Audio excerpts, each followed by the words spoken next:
ibas caminando por la acera y te caíste. ¿Quién responde por ese daño? ¿Cuánto tiempo tienes para presentar tu demanda? Compraste un carro, salió defectuoso y te causó un daño. ¿Podrías presentar tu reclamación, tu demanda en el Tribunal Federal? ¿Hay algún requisito para ello?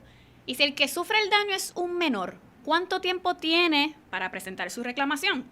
Hay preguntas para amigos y hay preguntas para abogados. En este podcast juntamos a los amigos con los abogados para contestar con calle todas esas preguntas que tienes sobre situaciones de derecho que surgen día a día.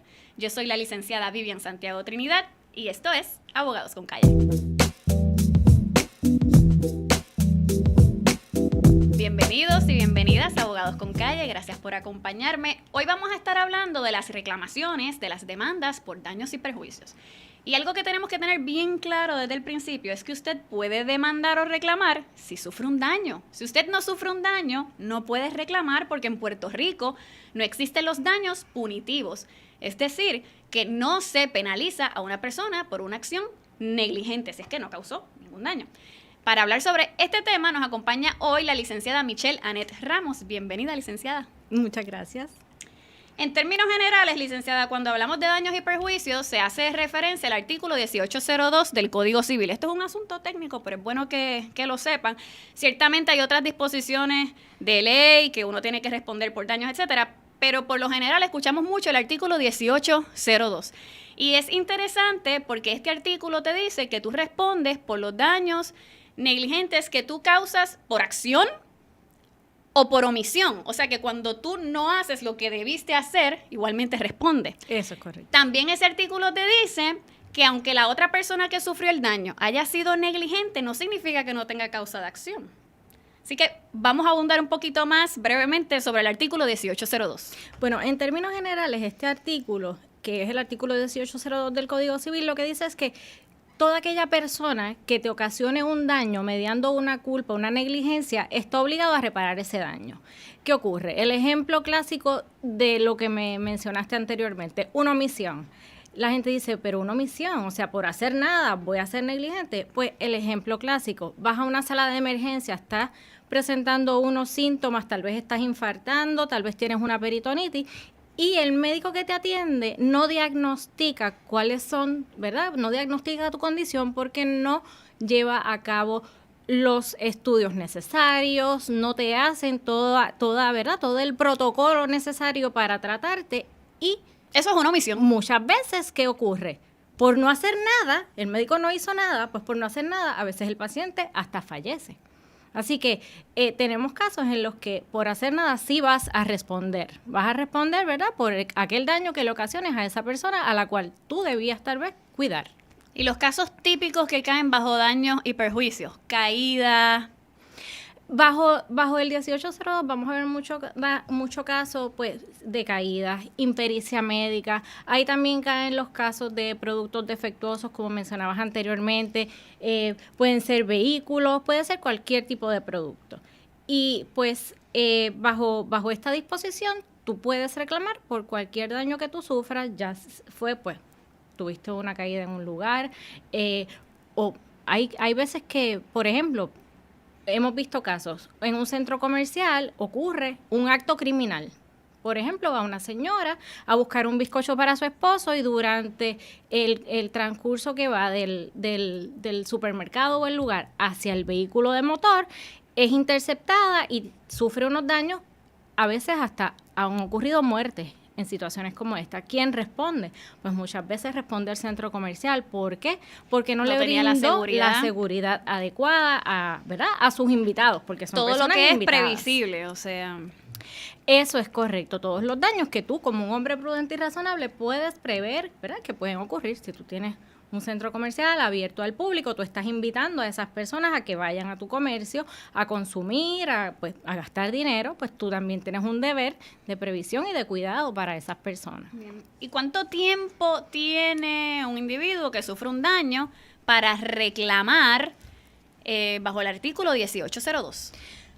La regla general bajo el 1802 es que tienes un año a partir de que sufres el daño y conoces, ¿verdad?, quién te ha ocasionado ese daño. Y eso es particularmente importante porque muchas veces se sufre el daño y tú no sabes quién lo causó. Eso es correcto. Quizás en el escenario, como dijiste anteriormente, del hospital. ¿Cómo tú sabes que fue el médico, no fue la enfermera? Digo, obviamente ahí muy probablemente el abogado va a demandar a todo el mundo.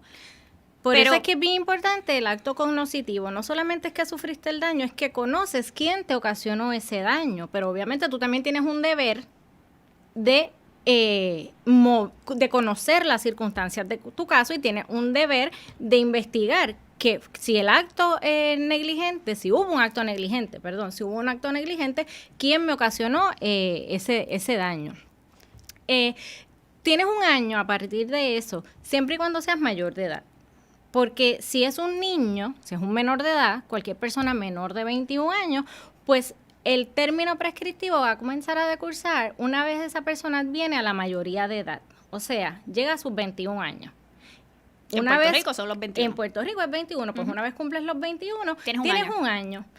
¿Qué ocurre? Que muchas veces, por ejemplo, es un niño, vamos a suponer, un niño de 8 años, está con los papás, sufre una caída, sufre un acto de impericia médica en un hospital, pues, ¿qué ocurre? El padre o la madre, ambos, ¿verdad?, bajo la patria potestad que tienen sobre el menor, pueden radicar la acción ¿verdad?, en representación de ese menor. Cuando esto ocurre, es bien importante que las personas entiendan, porque hay veces que van a la oficina, licenciada, le pasó esto al nene, se cayó en la tienda X, pero yo no quiero radicar una demanda, yo quiero solamente reclamarle a la compañía de seguro porque ya yo tengo la información. Eso está perfecto, se puede hacer la reclamación a la compañía de seguro, no obstante, siempre vas a tener que acudir al tribunal para solicitar una autorización judicial. Porque ya que el niño es un menor de edad, o sea, ya que la persona es un menor de edad, el tribunal tiene que autorizar esa transacción. Ya que una vez esa transacción es final y firme y autorizada por el tribunal, ya ese menor de edad no puede reclamar así venga la mayoría de edad. Ya esa causa de acción está finiquitada para todos los efectos. Y también está el escenario en el que en ese momento no se reclama y los daños se vienen a ver posteriormente, y luego que tienes conocimiento que fue a base de ese accidente, pues entonces ese menor ya tiene 21 años, pues tiene un año para reclamar. Eso es correcto. ¿Y cuándo uno puede reclamar, como el escenario que hablamos en la introducción, en el Tribunal Federal? Porque escuchamos de personas que presentan, ¿verdad?, su reclamación al Tribunal Federal. Y eso es una pregunta bien común. Vienen personas a la oficina y dicen, yo quiero reclamar en el Tribunal Federal porque yo quiero un juicio por jurado. Pues mire, no todos los casos pueden llegar al Tribunal Federal. ¿Por qué? Porque es un tribunal de jurisdicción limitada, o sea, solo puede haber cierto tipo de casos. Por ejemplo, el 1802, para ver un caso por daños y perjuicios en el Tribunal Federal por una causa, ¿verdad?, por un acto negligente que ocurra aquí en Puerto Rico. Tú puedes demandar en el Tribunal Federal por diversidad de ciudadanía. ¿Qué quiere decir esto? Te ocurre un acto negligente aquí en Puerto Rico, porque tiene que ocurrir aquí. El ejemplo que estábamos hablando de la impericia médica. Pues estás en Puerto Rico, sufres unos daños en Hospital X. Tú no resides en Puerto Rico o decides mudarte de la isla. Si la persona que va a demandar vive en los Estados Unidos, puede radicar su causa de acción en el Tribunal Federal de Puerto Rico si todos los demandados van a ser de Puerto Rico. O sea, tiene que haber una diversidad completa. Tienen que ser de diferentes estados. Demandantes en Estados Unidos, en cualquiera de los estados, ¿verdad? O en cualquier jurisdicción. Y el demandado en Puerto Rico. Así es como funciona. En adición a eso, hay unas disposiciones que el 1802 pareciera tomar vigencia, pero es bajo el Federal Tort Claims Act. El Federal Tort Claims Act es una disposición, es una ley federal que permite radicar acciones por negligencia, por actos negligentes en el Tribunal Federal cuando se demanda al gobierno de los Estados Unidos, ¿ok? Si, por ejemplo, eso se ve mucho en casos contra el Hospital de Veteranos. Si usted tiene un caso en contra del Hospital de Veteranos, ya sea por impericia médica, porque sufrió allí mismo una caída, por cualquier reclamación que usted quiera hacer contra el Hospital de Veteranos, pues usted tiene su causa de acción, la puede presentar en el federal. Y las demandas... continúa. Para poder presentar esas demandas bajo esa disposición del Federal Tort Claims Act, usted tiene que cumplir con un procedimiento administrativo primero. Tiene que llenar un formulario, que ese formulario recomendamos encarecidamente que por favor lo consulten con un abogado, porque las cuantías que se ponen en ese formulario, una vez las pones, no las puedes cambiar cuando radicas tu demanda. O sea, tiene unos tecnicismos que es bien importante que un abogado sea el que te ayude a llenar este formulario, porque una vez tú llenas ese formulario, comienza tu proceso. El procedimiento administrativo concluye, recibes una carta de la agencia federal que sea indicándote si el caso ellos lo van a atender o si simple y sencillamente dicen, mira, no, entendemos que no tenemos culpa, que no tenemos negligencia. Tienes 6 meses para radicar tu demanda en el Tribunal Federal. Una vez recibes esa notificación, 6 meses no se pueden prorrogar, no puedes esperar un día más, o sea, es 6 meses. Y no se interrumpe. No se interrumpe, si no, lo pierdes. Y en el caso de demandas al Estado, al gobierno de Puerto Rico. Bueno, yo les recomiendo a la gente que está en quiebra, así que en realidad exacto, yo no sé si deben evitar las demandas. Miren, vayan con mucho cuidado por las carreteras. Exacto. En manera de chiste, pero es la realidad. O sea, ahora mismo, pues sí puedes demandar al Estado, lo puedes demandar, pero el gobierno está en quiebra. Hay ciertas disposiciones que aplican de promesa. Hay muchos casos que están paralizados porque son anteriores a la quiebra y pues fueron paralizados. Y pues al presente sí se están presentando casos, pero para cobrar es bien difícil. Sí. Es bien difícil. Muchas veces usted tiene la sentencia, la pueden marcar en su casa porque nunca la va a cobrar. Eso es así. Otra cosa bien importante es que cuando tú vas a reclamarle al Estado por daños y perjuicios, tú tienes un año para radicar tu demanda, pero tú tienes que cumplir con el requisito de notificación a la agencia de gobierno que sea, o sea, no a la agencia, sino al gobierno o al municipio, si es un municipio. Usted tiene 90 días. A partir de que sufre el daño para notificar. Esto es otra cosa que yo le digo a los clientes. Ustedes tienen que, una vez sufren un daño y ustedes entienden que puede estar involucrado el municipio, el gobierno de Puerto Rico, vayan a un abogado, porque esa notificación también es bien específica. Las notificaciones al Estado de intención de demandar tienen unos requisitos que si no los cumple, pues puedes tener un problema en el momento de presentar tu reclamación. No es como demandar a Juan del Pueblo, te van a poner la cosa un poco complicada a ver por dónde se puede caer el caso. Y los tribunales, cuando hay falta de notificación, muchísimas veces están desestimando los casos. Y en cuanto a las cuantías, porque la gente dice, no, pues yo me caí, imagínate, lo único que tiene es un moretoncito y quieren demandar por $10,000. ¿Qué hacemos con las cuantías? No, o hay veces que dicen, bueno, es que yo quiero demandar por $5 millones. Bueno, vamos a empezar por ¿cuáles son tus daños? Eso hay que cuantificarlo. El Tribunal Supremo ha puesto ahora mismo una carga bien grande sobre los jueces, y es que ahora los jueces de primera instancia que ven estos casos de daños tienen que cuantificar estos daños en base a casos anteriores. Y esos casos anteriores hay que traerlos al valor presente y de ahí entonces surge la cantidad de dinero que tú vas a recibir. Eso es casi como las tasaciones de las propiedades, sí, y las comparables. Tú ves casos que, ¿verdad? Pues hay casos que tienen unos daños bien grandes, tanto emocionales como físicos. Hay daños que, pues, tú puedes reclamar todo tipo de daño físico que tú sufras. Puedes reclamar daños emocionales, que eso es pues el sufrimiento que tú tuviste debido al acto negligente.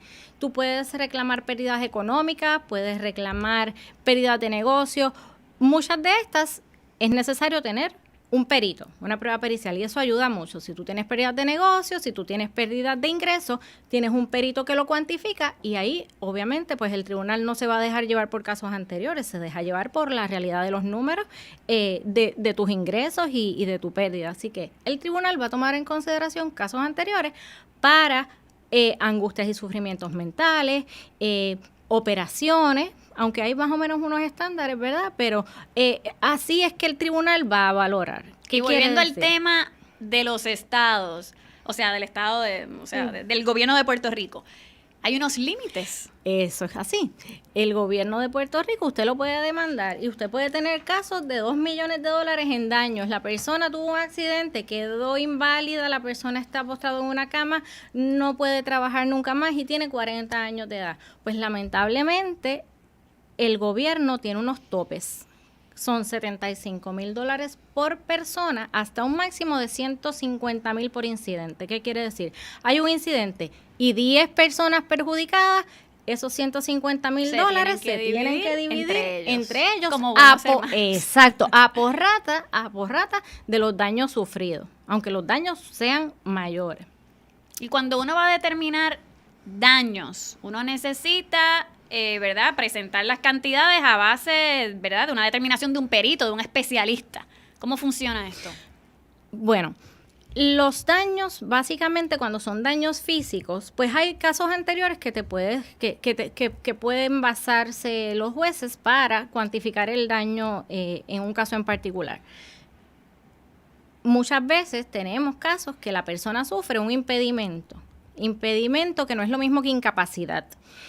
El impedimento lo va a determinar un experto, probablemente un fisiatra, y va a hacer un informe, y en ese informe él va a decir, bueno, pues Juan tiene un 10% de impedimento. Ese 10% es cuantificable. Los jueces normalmente están dando a los tribunales entre $4,000 a $7,000, es lo más que hemos visto que un tribunal apelativo ha confirmado por cada impedimento. Así que si usted tiene un 10%, pues multiplica eso por 4,000 mínimo. Y ahí más o menos usted puede ir valorando el caso. Si usted toma terapia física, bueno, pues por cada terapia física, normalmente el tribunal le puede dar $250 por cada terapia física.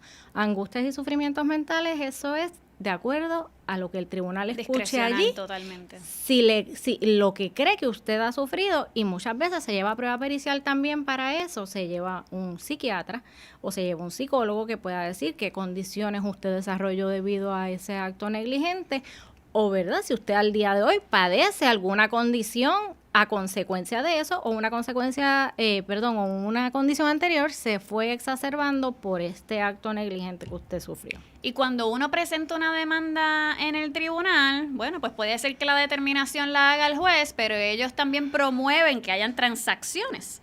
Y cuando hay transacciones, las personas deben saber que de ahí sí acabó la cosa. Eso es correcto. Cuando usted presenta un caso en el tribunal y usted llega a un acuerdo de transacción, usted va a firmar un relevo total, y ese relevo que usted va a firmar va a decir que usted está renunciando a cualquier daño futuro que sea consecuencia de ese mismo acto negligente. O sea que usted, una vez transa su caso, hasta ahí ya se acabó. No hay más nada que reclamar. Y lo mismo pasa también pues con los menores, como hablamos anteriormente. Bueno, pues hoy aprendimos bastante sobre las demandas relacionadas a daños y perjuicios, el asunto de las cantidades, las notificaciones. Licenciada, le agradecemos muchísimo que nos haya acompañado en el día de hoy. Recuerden que cada situación es diferente y que usted debe consultar, ¿verdad?, con su abogado de preferencia. De igual modo, recuerden que ustedes son los directores de este podcast y que nos pueden escribir un correo electrónico abogadosconcalle@jaguarmedia.com. Yo soy la licenciada Vivian Santiago Trinidad y esto fue Abogados con Calle.